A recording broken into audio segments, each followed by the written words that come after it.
if you haven't read this series, this will be confusing, but if you've read this series, it'll make perfect sense. So Aragon is a series where they discuss the concept of your true name evolving as you discover things about yourself and as you evolve as a person. Because throughout the character development of certain people within the series, their true name alters. And it specifically discusses the main character as how he was this simple farm boy in the beginning, and at the end, he's this really promising dragon rider. So the name he had at the beginning is not the name he has by the end. By the end, it's more difficult for him to find his true name because he is such a complex person by the end.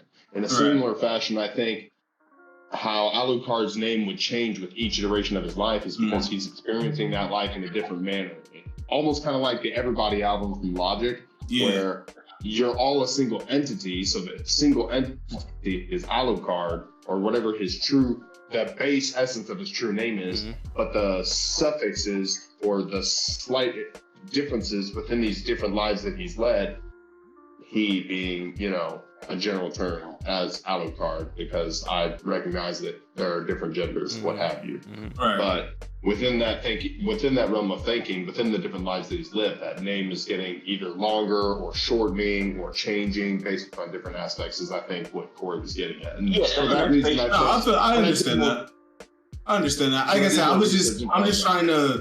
I'm just playing devil's advocate. Two, I'm just trying to see if there would even be a way to bypass, dealing with the Phoenix Feathers or dealing with the hundreds of millions of Philosopher's Stones or whatever the case may be. Because, it's like, there has to be some way to undercut Alucard, or at least hurt him. He doesn't actually have millions of Philosopher's Stones. I was putting that as as an example of I got you.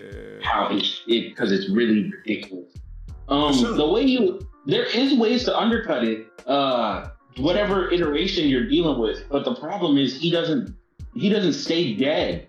Bro, it's like an anti-hero Wukong, bro. What the hell? Pretty much. Yeah, it's really dark and like depending on which version you're dealing with,